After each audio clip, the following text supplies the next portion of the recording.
Hello all. इस lecture में हम लोग डिस्कस करने जा रहे हैं बेरिलियम, मैग्नीशियम और कैल्शियम का एंड सो ऑन, ऐसे एलिमेंट जो अल्कलाइन अर्थ के एलिमेंट हैं, अल्कलाइन अर्थ ग्रुप में जो आते हैं उनका स्पेक्ट्रम कैसा होगा। तो वो जानने के लिए सबसे पहले हमें जानना क्या पड़ेगा, सबसे पहले हमें जानना पड़ेगा कि इसका जनरल स्पेक्ट्रम क्या होता है। फिर हम लोग इसमें करेंगे ग्राउंड स्टेट के लिए स्पेक्ट्रोस्कोपिक टर्म कैलकुलेट करेंगे। इसके लिए कैल्शियम के लिए ground state spectroscopic term calculate करेंगे और के बाद फिर हम लोग एक्साइटेड स्टेट के लिए, ठीक है, एक्साइटेड स्टेट के लिए टर्म कैलकुलेट करेंगे। ठीक है, तो एक्साइटेड स्टेट कौन कौन सा बनेगा, कैल्शियम का, उसका हम लोग टर्म कैलकुलेट करेंगे। और फिर नेक्स्ट लेक्चर में हम लोग डिस्कस करेंगे अल्कलाइन अर्थ स्पेक्ट्रा कैसे होता है, क्या उसकी सीरीज होगी, इंटर कॉम्बिनेशन लाइन क्या है एंड सो ऑन। तो इस लेक्चर में केवल हम लोग कहाँ तक डिस्कस करेंगे, टर्म तक डिस्कस करेंगे, एक्साइटेड स्टेट का टर्म निकालने। ठीक है, तो सबसे पहले अगर हम बात करें अल्कलाइन अर्थ एलिमेंट कौन से होते हैं, जैसे हमारे पास है बेरिलियम, जैसे है मैग्नीशियम, तो उसका कुछ एग्जाम्पल हम लोगों ने ले लिया है अल्कलाइन अर्थ एलिमेंट का ग्रुप का। और हमारे पास कैल्शियम, तो ये 3 एग्जाम्पल है। तो बेरिलियम का जो इलेक्ट्रॉनिक कन्फिग्रेशन होता है 1s2 2s2, क्योंकि इसका एटॉमिक नंबर है 4। मैग्नीशियम का आपके पास होता है 1s2 2s2 2p6 3s2, क्योंकि इसका है 12। कैल्शियम की बात करें तो 1s2 2s2 2p6 3s2 3p6 4s2, तो इसका कितना है कैल्शियम का 20। तो यहाँ हमें देख के पता चल रहा है कि बेरिलियम, मैग्नीशियम और कैल्शियम आउटर सेल में कितने इलेक्ट्रॉन हैं, आउटर सेल में 2 इलेक्ट्रॉन है, और वो दोनों इलेक्ट्रॉन किस में रहेंगे, s ऑर्बिटल में। यहाँ पे भी s ऑर्बिटल में इलेक्ट्रॉन है, यहाँ पे भी s ऑर्बिटल में इलेक्ट्रॉन है, राइट। तो इसका मतलब है कि वैलेंस इलेक्ट्रॉन की संख्या अल्कलाइन अर्थ एलिमेंट में कौन कितनी होगी, वो होगी 2। ठीक है, an alkaline earth atom contains 2 valence electrons, ये हमने देख लिया, 2 वैलेंस इलेक्ट्रॉन है, चाहे बेरिलियम हो, चाहे मैग्नीशियम हो, चाहे कैल्शियम हो। ओके, तो कितने वैलेंस इलेक्ट्रॉन है, 2 वैलेंस इलेक्ट्रॉन है, 2 वैलेंस इलेक्ट्रॉन्स। और इन्हीं इलेक्ट्रॉन को हम लोग बोलते हैं, जो वैलेंस इलेक्ट्रॉन है इनका एक दूसरा नाम है ऑप्टिकली एक्टिव इलेक्ट्रॉन। ठीक है, तो outside closed shell or subshell, ये सारे आपके पास क्या है, कंप्लीटली फिल्ड है ना। तो ये हो गया 1s2 2s2 2p6, और ये आपके पास 2 इलेक्ट्रॉन हो गया इन दोनों में, यानी n बराबर 2। ये n की वैल्यू होती है प्रिंसिपल क्वांटम नंबर। तो n बराबर 2 में 2 ऑर्बिटल होंगे, एक s एक p, दोनों में टोटल कितने इलेक्ट्रॉन हो जाएंगे, 8। फिर n बराबर 3 में कितने ऑर्बिटल होंगे, एक s एक p, इसमें भी टोटल हो जाएंगे 8। तो ये भी कंप्लीटली फिल्ड है, ये भी कंप्लीटली फिल्ड है, ये भी कंप्लीटली फिल्ड है। इसका मतलब ये इलेक्ट्रॉन जो होंगे ये बना देंगे कोर इलेक्ट्रॉन, और ये आपके पास होगा वैलेंस इलेक्ट्रॉन। ठीक है, these two optically active electrons are responsible for the alkaline earth spectra consists of 2 types of spectral lines। तो ये जो 2 इलेक्ट्रॉन हैं, यही दोनों इलेक्ट्रॉन ग्राउंड स्टेट में रहेंगे। फॉर एग्जांपल अगर हम कैल्शियम का लें, तो ये कैल्शियम के जो 2 वैलेंस इलेक्ट्रॉन है ये ग्राउंड स्टेट में रहेंगे। जैसे ही इनको एनर्जी मिलेगी ये एक्साइटेड स्टेट में जाएंगे। एक्साइटेड स्टेट से ग्राउंड स्टेट में आते वक्त ये ट्रांजिशन करेंगे, एक्साइटेड स्टेट से ग्राउंड स्टेट में आते वक्त ये ट्रांजिशन करेंगे और फोटोन निकालेंगे। तो वही फोटोन अगर हम स्पेक्ट्रोमीटर में भेज दें तो हमें क्या मिलता है, स्पेक्ट्रम मिलता है। ठीक है, spectra consist of 2 types of spectral lines. तो बेसिकली हम अल्कलाइन अर्थ स्पेक्ट्रम किसके स्पेक्ट्रम की बात करेंगे, ये जो 2 वैलेंस इलेक्ट्रॉन है, यही दोनों वैलेंस इलेक्ट्रॉन एक्साइटेड स्टेट में जाएंगे, फिर excited state higher energy excited state से लोअर एनर्जी एक्साइटेड स्टेट में, या हायर एक्साइटेड स्टेट से सीधा ग्राउंड स्टेट में भी आ सकते हैं, सीधा ग्राउंड स्टेट में भी आ सकते हैं। तो जो स्पेक्ट्रल लाइंस होती हैं अल्कलाइन अर्थ की अगर हम बात करें तो ये होती है सिंगलेट। ये हम लोग देखेंगे जब हम लोग करेंगे कैल्शियम का स्पेक्ट्रल लाइन। तो सिंगलेट्स होती है एंड ट्रिपलेट्स होती है। अल्कलाइन अर्थ का जो स्पेक्ट्रल लाइंस होगी उसमें क्या होगा, सिंगलेट्स होगी और ट्रिपलेट्स होगी। The lines of each type can be grouped into 4 series, चाहे वो सिंगलेट हो चाहे वो ट्रिपलेट हो। अल्कलाइन अर्थ स्पेक्ट्रम का जो लाइन होगा, यानी एक सिंगल लाइन स्पेक्ट्रल लाइन की बात हो रही है, चाहे वो सिंगलेट हो चाहे वो ट्रिपलेट हो, इनको हम एक ग्रुप में बना सकते हैं, एक ग्रुप में रख सकते हैं। तो the lines of each type can be group into 4 chief series, ठीक है, जिनमें से पहली सीरीज हमारी होती है प्रिंसिपल, दूसरी सीरीज होती है शार्प, तीसरी सीरीज होती है डिफ्यूज एंड चौथी सीरीज होती है फंडामेंटल। तो ये आपका वही है अल्कली अर्थ का स्पेक्ट्रा जो हम लोग देखे थे, alkali spectra, sorry not alkaline earth, तो अभी हम किए नहीं हैं, अभी हम कैल्शियम का सैंपल देखेंगे। बट उससे पहले तो ये आपके पास अल्कलाइन अर्थ के स्पेक्ट्रम में 4 सीरीज होंगी, एक होगा प्रिंसिपल, एक होगा शार्प, एक होगा डिफ्यूज और एक होगा फंडामेंटल सीरीज। तो ये 4 ग्रुप होंगे। तो यहाँ पे हम लोग अब कैलकुलेट करने जा रहे हैं स्पेक्ट्रम ऑफ कैल्शियम में। सबसे पहले हमें जानना ये पड़ेगा कि कितने ग्राउंड स्टेट हैं। तो ग्राउंड स्टेट एक ही होगा, वो हो गया 4s2। तो 4s ऑर्बिटल जो होगा वो हो जाएगा ग्राउंड स्टेट। फिर हमारे पास हम देखेंगे कि कितने आपके पास एक्साइटेड स्टेट है। तो एक्साइटेड स्टेट कौन सा हो जाएगा, s है तो इसके बाद 4p आएगा, तो इलेक्ट्रॉन 4p में जा सकता है, 4d आएगा और 4f आएगा। तो एक एक्साइटेड स्टेट ये हो जाएगा। फिर इसके बाद और जाके आ गया 5s, 5p, 5d, 5f, 5g and so on. तो ये सारे एक्साइटेड स्टेट होंगे, ठीक है। तो इन सारे इस एक्साइटेड स्टेट के लिए हमें निकालना पड़ेगा टर्म वैल्यू, ठीक है।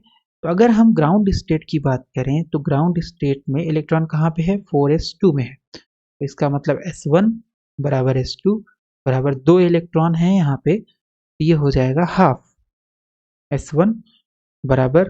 तो इसको अगर हम निकालते हैं चलो, तो हमारे पास है 4s2 है ना, तो 20 कैल्शियम ये हो गया एंड सो ऑन। हमें केवल इससे मतलब है 4s2 से। तो 4s2 में अगर इलेक्ट्रॉन है तो ग्राउंड स्टेट में इलेक्ट्रॉन यहीं पे रहेगा, ठीक है। तो ये जो है 4s2 है, तो इसमें कितने इलेक्ट्रॉन हैं, 2 इलेक्ट्रॉन है, ठीक है। एक स्पिन अप होगा, एक स्पिन हाफ, तो ये माइनस हाफ होगा, ठीक। तो 4s2 में अगर इलेक्ट्रॉन है तो L1 बराबर, क्योंकि s ऑर्बिटल में है 0, L2 बराबर s ऑर्बिटल में है 0। तो इसका मतलब हमारे पास L की वैल्यू जो आएगी कितनी आ जाएगी, L1 minus L2 to L1 plus L2, ठीक है, ये आ जाएगा 0। s की वैल्यू निकाल लेते हैं। s की वैल्यू कैसे निकलेगी, हाफ माइनस हाफ से to half plus half, plus वाले में मॉड की ज़रूरत नहीं है हमें, क्या आ जाएगा 0, 1 है ना, 0 से 1 तक जाना, एक एक के डिफरेंस पे, ये आएगा 0, 1। तो ये आ गया टोटल स्पिन और ये आ गया टोटल एंगुलर मोमेंटम। लेकिन अगर हम ध्यान से देखें तो हमारे पास ये वाला स्पिन स्टेट तो पॉसिबल ही नहीं है। क्यों, क्योंकि टोटल स्पिन ऐड होकर के आएगी 0, क्योंकि एक अगर अप है तो दूसरा डाउन होगा पाउली एक्सक्लूजन प्रिंसिपल के हिसाब से। तो एस ऑर्बिटल में तो एक ही स्पेस होता है, तो एक ही जगह पे अगर दोनों इलेक्ट्रॉन रखोगे आप, तो ये हो जाएगा, एक अप रहेगा और एक डाउन रहेगा। तो इसका मतलब है कि हमारे पास s बराबर 1 तो पॉसिबल ही नहीं। s बराबर 1 कब पॉसिबल होता है, जब आपके पास इलेक्ट्रॉन ऐसे रखे होते। तो ये तो गया, तो हमारे पास s बराबर कितना पॉसिबल है, 0, l बराबर 0, s बराबर 0, ठीक है। तो इसका मतलब हमारे पास j बराबर कितना आ जाएगा, वो भी आ जाएगा 0। j क्या होता है, l minus S to L plus S, ये हो जाएगा 0। ये आ गई j की वैल्यू, ओके। तो अब स्पेक्ट्रोस्कोपिक टर्म क्या होता है, ये होता है 2s plus 1 L J. Calculate करेंगे 2s+1 तो ये हो जाएगा 2 0 + 1 l, l बराबर 0 है तो 0 का मतलब कौन सा टर्म होगा, s है ना, s ऑर्बिटल होगा, फिर j 0 तो इसका मतलब 1s 0। तो ग्राउंड स्टेट टर्म क्या आ जाएगा, ground state term of calcium आ गया 1s 0। ठीक है, ये आ गया ग्राउंड स्टेट टर्म। तो दिस इज 1s 0। 3s1 नहीं होगा क्योंकि स्पिन आपका ये जो 1 हो रहा है पॉसिबल नहीं है, एक ही ऑर्बिटल है उसमें दोनों इलेक्ट्रॉन है तो टोटल स्पिन 0 होगी, नॉट 1। ठीक है, तो ये आ गया। Since 2 electrons in ground state in 4s2 तो ये आएगा, एक अप स्पिन होगा एक डाउन, टोटल स्पिन ऐड होकर के हो जाएगी 0। तो इसलिए 3s1 term is not possible in ground state due to Pauli exclusion principle. Basically s बराबर 1 पॉसिबल नहीं है, तो s बराबर 1 पॉसिबल नहीं तो ये वाला टर्म ही पॉसिबल नहीं होगा। When the atom is excited, अगर आप बाहर से एनर्जी दोगे कैल्शियम एटम को तो क्या होगा, उसके इलेक्ट्रॉन एक्साइटेड होंगे। Either or both of the optical electrons, यानी 4s2 में ये वाला जो इलेक्ट्रॉन है इसमें से केवल एक या दोनों electron may be raised to higher state, चाहे तो सिंगल चाहे तो दोनों, यानी 4s2 इलेक्ट्रॉन का दोनों इलेक्ट्रॉन चाहे तो एक्साइटेड स्टेट में जा सकता है चाहे तो एक इलेक्ट्रॉन एक्साइटेड स्टेट में जाए। It turns out that lines of all 8 chief series of spectrum result from the excitation of only one of optical electrons। तो देखा गया है कि केवल और केवल एक इलेक्ट्रॉन का कंट्रीब्यूशन होता है स्पेक्ट्रा ऑफ अल्कलाइन अर्थ में, केवल और केवल सिंगल इलेक्ट्रॉन का कंट्रीब्यूशन हो। इसका मतलब है कि हमारे पास ये जो 4s2 है इसमें से एक इलेक्ट्रॉन बाहर रहेगा और एक इलेक्ट्रॉन इसी 4s ऑर्बिटल में रहेगा। ठीक है, तो अब इसका हम लोग देख लेते हैं एक्साइटेड स्टेट क्या होगा। ये आपके पास एक्साइटेड स्टेट हो गया और ये उसके करस्पॉन्डिंग टर्म हो गया। ठीक है, तो पहला हो सकता है 4s2 में इलेक्ट्रॉन था तो एक इलेक्ट्रॉन यहाँ से निकल के 5s में चला जाएगा, 5s भी एक एक्साइटेड स्टेट है, फिर एक एक्साइटेड स्टेट है 6s, फिर 7s, फिर 8s एंड सो ऑन। ये तो आपका 4s में इलेक्ट्रॉन रहेगा ही रहेगा, सिंगल इलेक्ट्रॉन मतलब यहाँ पहले 4s2 था ग्राउंड स्टेट में, जैसे ही एनर्जी मिली यहाँ से आ गया जंप करके 5s1 में, या 6s1 में जा सकता है या 7s1 में जा सकता है एंड सो ऑन। ठीक है, सिमिलरली 4s के बाद एक्साइटेड स्टेट 4p भी हो सकता है, फिर 5p भी हो सकता है, 6p भी हो सकता है। 4s से एक इलेक्ट्रॉन यहाँ आ सकता है 4p में, या 4s से एक इलेक्ट्रॉन यहाँ पे आ सकता है, तो कितना बचेगा यहाँ पे 1 और यहाँ 1, फिर यहाँ 1 यहाँ 1, फिर इसी तरीके से 6p 7p and so on. अभी टर्म हम लोग इंडिविजुअली कैलकुलेट करेंगे, पहले एक्साइटेड स्टेट देख लेते हैं। 4s के बाद एक्साइटेड स्टेट है 3d1। ओके, 3d1 है, 4d1 3d है, 4d है, 5d है, 6d है एंड सो ऑन। तो ये जो हमारे पास हो जाएगा, तो 4s2 पहले था ग्राउंड स्टेट में, जैसे ही उसको एनर्जी मिली इलेक्ट्रॉन को, इलेक्ट्रॉन यहाँ से जंप करके यहाँ आ गया 3d में आ गया, फिर या 4d में जा सकता है या 5d में जा सकता है या 6d में जा सकता है।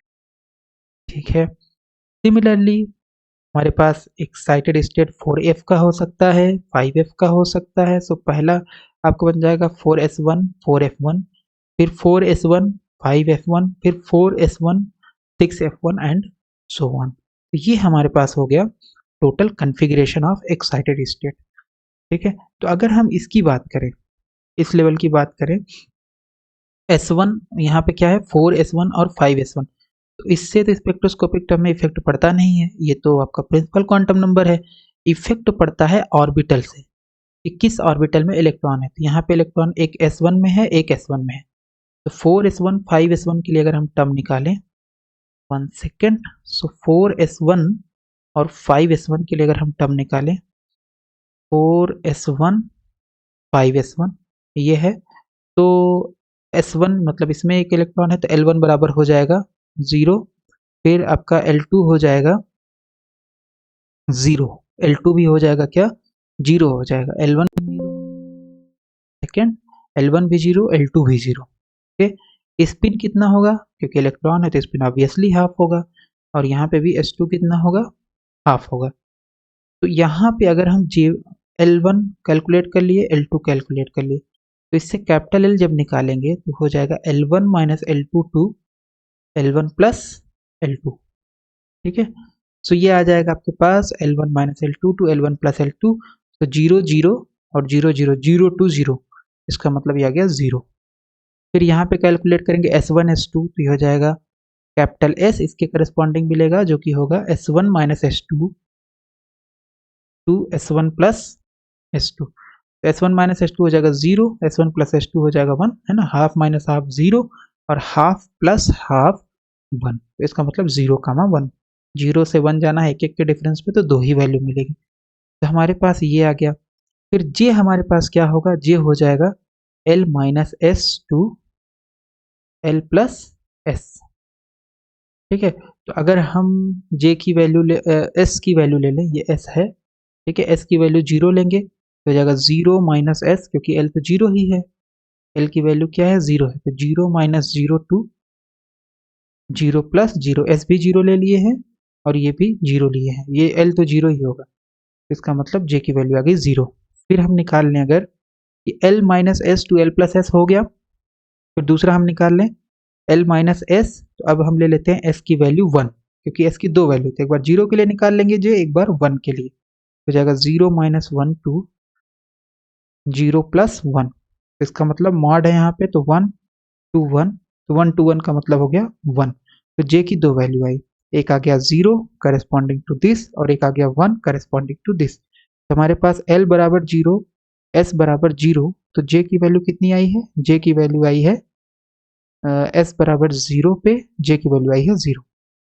ठीक है, तो ये हमारे पास आ जाएगा 2S plus 1 LJ, 2S plus 1 S की वैल्यू रख देंगे, सो ये हो जाएगा 1 और L की वैल्यू है 0, तो S हो जाएगा, J की वैल्यू है 0, सो 1S 0, एक टर्म हमारे पास क्या आ गया 1S 0। फिर दूसरी वैल्यू है L बराबर 0, S बराबर 1, तो J की वैल्यू कितनी हो जाएगी, J की वैल्यू हमने निकाला है 1, ओके, तो ये आ गया 2S प्लस 1 LJ, कितना हो जाएगा, सो S बराबर है 1, रखोगे यहाँ पे S बराबर 1, तो 2 इंटू 1 2 प्लस 1 यानी 3 हो जाएगा। फिर L की वैल्यू है 0, तो ये S हो जाएगा, J की वैल्यू है 1, तो ये आ जाएगा। इसका मतलब ग्राउंड स्टेट ग्राउंड स्टेट जो स्पेक्ट्रोस्कोपिक टर्म आएगा, तो ग्राउंड स्टेट नहीं, इस स्टेट के लिए फर्स्ट एक्साइटेड स्टेट इसको अगर हम बोल दें, बट फर्स्ट एक्साइटेड स्टेट तो ये है नहीं, तो जस्ट ये टर्म बोलते हैं एक्साइटेड स्टेट। ठीक है, सो ये एक्साइटेड स्टेट 4S1 5S1 के करस्पॉन्डिंग जो टर्म आए वो दो आएगा, एक आएगा 1S0 और एक आएगा 3S1। ठीक है, तो ये ग्राउंड स्टेट आ गया। तो अब ये चाहे हम 4S 5S1 के लिए निकालें, चाहे हम 4S1 6S1 के लिए निकालें, चाहे हम 4S1 7S1 के लिए निकालें, क्योंकि इससे तो फर्क पड़ता नहीं है प्रिंसिपल क्वांटम नंबर से, तो इसका मतलब टर्म वैल्यू तो यही रहेगा। एक हम इसको लिख लेते हैं टर्म और एक हम ये वाला टर्म लिख लेते हैं, तो यहाँ पे हमने यही किया हुआ है, ये है हमारे पास। तो 4S1 5S1 के लिए हमने निकाला, क्या आएगा, ये आएगा 1S0 और 3S1, यही दो टर्म आया था 1S0 और 3S1। अब क्योंकि ये 5 है यहाँ पे, तो यहाँ 5 लिख देंगे। ठीक है, फिर 4S1 6S1 में होगा, तो बस आपका ये चेंज हो जाएगा n की वैल्यू यानी प्रिंसिपल क्वांटम नंबर, तो ये 6 1S0 और 6 3S1, ये दो टर्म आएंगे इस एक्साइटेड स्टेट के लिए। 4S1 6S1 के करस्पॉन्डिंग आ जाएगा 6 1S0, ये इंपॉर्टेंट होता है, तो प्रिंसिपल क्वांटम नंबर है ना, तो ये आपका स्पेक्ट्रोस्कोपिक टर्म है, तो 1S0 and 3S1 and so on. तो ये हमने निकाल लिया 4S1 5S1 के लिए। फिर 4S1 4P1 के लिए टर्म अगर निकालें, तो 4S1 4P1 एक स्टेट होगा, उसके करस्पॉन्डिंग हम लोग अगर टर्म निकालें तो 4S1, थोड़ा हम लोग फास्ट करेंगे, 4S1 4P1 ये है, राइट। तो L1 है आपके पास 0, इसमें इलेक्ट्रॉन है तो S ऑर्बिटल में है 0, फिर L2 में इलेक्ट्रॉन है 1, इसका मतलब कैपिटल L कितना हो जाएगा, कैपिटल L हो जाएगा 0 माइनस 1 टू 0 प्लस 0 माइनस 1, 0 में से 1 गया सो -1, तो -1 का मॉड टू 1, इसका मतलब 1 का मॉड हो जाएगा 1, तो 1 to 1 दैट इज 1। फिर हम लोग निकालें कैपिटल एस, अगर निकालें कैपिटल एस के लिए स्पिन इस इलेक्ट्रॉन की कितनी होगी, इस इलेक्ट्रॉन की स्पिन होगी हाफ और इस इलेक्ट्रॉन की स्पिन होगी हाफ। ओके, तो इसकी भी हाफ, इसकी भी हाफ, कैपिटल एस निकाल लेंगे, कैपिटल एस निकालेंगे तो हो जाएगा S1 minus S2 to S1 plus S2, तो half minus half to half plus half, half minus half 0 to 1 हो जाएगा 0 एंड 1। तो S बराबर 0, L बराबर 0, S बराबर सॉरी नॉट L बराबर 0 नहीं है, L बराबर है 1। Okay, let me correct my self. Okay, so L बराबर 0 और S बराबर 0, तो J की वैल्यू कितनी हो जाएगी, J होता है L minus S to L plus S, तो L माइनस एस यानी 1 माइनस 0 टू 1 प्लस 0, तो यह आ जाएगा 1 माइनस 0 यानी 1, 1 टू 1, इसका मतलब 1 आ गया। टर्म कितना होगा, टर्म हो जाएगा आपका 2s प्लस 1 एल जे, तो s बराबर है कितना 0, तो ये हो गया, यहाँ बचेगा 1, l कितना है 1 यानी p, l बराबर 1 पे कौन सा ऑर्बिटल आता है, p आता है, और j की वैल्यू है 1, तो ये आ जाएगा 1p1। फिर दूसरा है l बराबर 1, ये तो सेम ही है बट स्पिन 1 है, स्पिन 1 है तो ये हो जाएगा j की वैल्यू आ जाएगा 1 माइनस 1 टू 1 प्लस 1, तो 1 माइनस 1 यानी L माइनस एस से L प्लस एस, तो 1 माइनस 1 हो गया 0, 1 प्लस 1 हो गया 0 टू 2, है ना, ये 1 माइनस 1 0, 1 प्लस 1 2, तो इसका मतलब 0 1 2, तो 0 से 2 जाना है, एक एक के डिफरेंस पे 0 1 2 आ जाएगा, तो इसके लिए टर्म क्या आ जाएगा 2s प्लस 1 एल जे रखेंगे, तो यहाँ पे हो जाएगा 2s प्लस 1, तो s की वैल्यू है 1, तो ये आ जाएगा आपके पास 3, और L की वैल्यू है 1 यानी P आ जाएगा, तो एक आ जाएगा 3p0, फिर ये 3p तो सेम ही रहेगा, J की वैल्यू बस चेंज हो रही है, L और S की वैल्यू सेम है, बस J की वैल्यू चेंज होगी, 3p1 हो जाएगा और फिर 3p2 आ जाएगा, तो टोटल कितने टर्म मिलेंगे, 3 एक ये 4, तो टोटल आपको इसके लिए मिलेंगे 4 टर्म, चाहे 4s1 हो 4p1 हो तो यही टर्म मिलेगा, और चाहे 5p1 4s1 5p1 हो तो भी यही टर्म मिलेगा।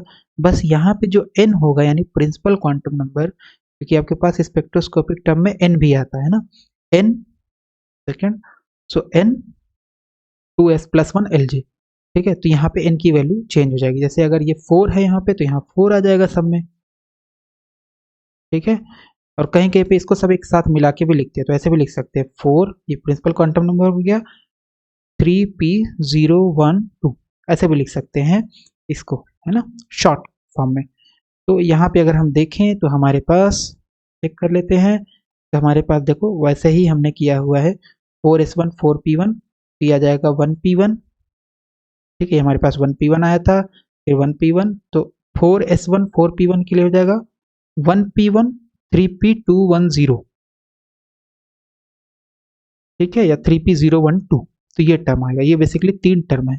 अब क्वेश्चन उठता है कि ये यहाँ ऐसे सर्कल क्यों बना हुआ है, ये हम लोग स्पेक्ट्रोस्कोपी में पढ़ चुके हैं जब हम लोगों ने टर्म कैलकुलेट किया था कि अगर सिग्मा एल का मान ऑड है तो आपको यहाँ पे एक सर्कल लगाना पड़ेगा, इस केस में एस एल बराबर 0 है, एल बराबर 0, तो दोनों का ऑड निकालोगे तो सिग्मा एल आ जाएगा 0, यानी इवन आ गया, तो इवन के केस में यहाँ पे सर्कल लगाने की जरूरत नहीं है, लेकिन इस केस में अगर देखें तो एस है एल बराबर 0, ठीक है, तो सिग्मा एल हो जाएगा आपका, सेकेंड सिग्मा एल हो जाएगा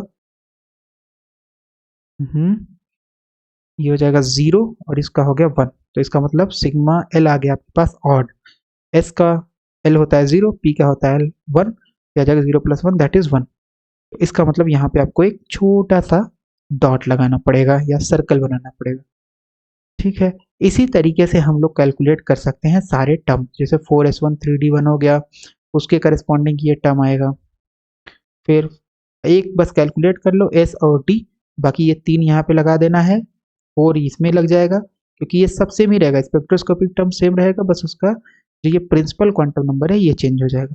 सिमिलरली 4s1 4f1 का भी हम लोग इसी तरीके से निकाल सकते हैं, तो 4s1 3d1 का निकाल ही देता हूँ, 4s1 3d1 का फास्ट फॉरवर्ड वे में 4s1 3d हो गया, तो 4s1 3d1, इसमें इलेक्ट्रॉन है तो S1 हमें मतलब है L1 बराबर हो जाएगा 0, S में इलेक्ट्रॉन है तो 0, D में इलेक्ट्रॉन है तो 2। ओके, यहाँ से L की वैल्यू कितनी आ जाएगी 0 माइनस 2 टू 0 प्लस 2, तो इसका मतलब ये हो जाएगा, सिग्मा L भी निकाल सकते हो आप, तो सिग्मा L आ जाएगा 2, इसका मतलब ये है इवन, तो कोई भी डॉट लगाने की ज़रूरत नहीं है, ये आ जाएगा 0 माइनस 2 यानी 2 आ जाएगा, और 0 प्लस 2 2 आ जाएगा, तो इसका मतलब ये हो जाएगा आपका 2। L की वैल्यू हो गई 2। स्पिन है, इलेक्ट्रॉन है तो हाफ होगी स्पिन, और S2 भी हाफ होगी, ये तो स्पिन में तो कोई चेंज नहीं, तो कैपिटल S आ जाएगा आपके पास half minus half to half plus half. ठीक है, हाफ माइनस हाफ 0 और हाफ प्लस हाफ 1, यानी 0 टू 1 तो दो ही वैल्यू होगी 0 और 1। जे निकाल लेंगे, जे हो जाएगा L minus S to L plus S. ठीक है, तो सबसे पहले अगर हम S बराबर 0 ले लें और L बराबर हम ले लेते हैं L बराबर 2 है, तो J की वैल्यू कितनी हो जाएगी, J की वैल्यू आएगी 0 माइनस 2 टू 0 प्लस 2 यानी 2 आएगी, तो स्पेक्ट्रोस्कोपिक टर्म क्या आ जाएगा 2s प्लस 1 LJ, तो ये हो जाएगा आपके पास 2s प्लस 1, सो 1 आ जाएगा, L बराबर 2 है, D हो जाएगा, J है 2, तो एक टर्म ये आ जाएगा 1D2 है ना, 2s प्लस 1 ये होता है, ऐसे यहाँ लिख देते हैं, चलो 2s प्लस 1 LJ, सो S बराबर 0 है, तो यहाँ बचेगा 1, और L है आपका 2, तो L बराबर 2 पे D आता है। ठीक है, तो ये आ गया। फिर S बराबर 1 की अगर हम बात करें तो L है कितना, L है 2, ये तो फिक्स है, बस स्पिन चेंज हो रहा है, तो इसके करस्पॉन्डिंग J की कौन सी वैल्यू होगी 1 माइनस 2 मॉड 2 1 प्लस 2, 1 माइनस 2 करोगे तो 1 होगा, 1 से 3 जाना है तो 1 2 3 आएगा आपके पास, तो इसका मतलब है S बराबर 1 है तो ये हो जाएगा 2s प्लस 1 हो जाएगा 3, और ये आ जाएगा आपके पास L बराबर 2 है तो D होगा, फिर इसके बाद 1 2 3, ये आ जाएगा आपके पास टर्म S बराबर 1 के लिए और S बराबर 0 के लिए, तो इसका मतलब इस कॉन्फ़िगरेशन के लिए या इस एक्साइटेड स्टेट के लिए आपके पास ये टर्म आएगा 1D2 3D 1 2 3 1D2 1D2 1 second 1D2 3D 1 2 3। ठीक है, 1D2 3D 1 2 3, और ये 3 लगा देंगे अगर इसका निकालेंगे, 4 लगा देंगे अगर इसका निकालेंगे। ठीक है, सिमिलरली 4s1 4f1 का हम लोग निकाल सकते हैं। ठीक है, तो ये हमने निकाल लिया स्पेक्ट्रोस्कोपिक टर्म, यानी बेसिकली ये क्या रिप्रेजेंट करता है, एनर्जी लेवल। ये जो टर्म है ऐसा ही नहीं कि ये बस ऐसे टर्म निकाल लिए, ये रिप्रेजेंट करता है आपका एनर्जी लेवल, तो इतना एनर्जी लेवल होगा, राइट, एक्साइटेड स्टेट का, तो ये एक्साइटेड स्टेट। तो अब हम लोग नेक्स्ट लेक्चर में करेंगे इसका, हम लोग देखेंगे ट्रांजिशन, यानी ये करेंगे, ये नेक्स्ट लेक्चर में हम लोग करेंगे।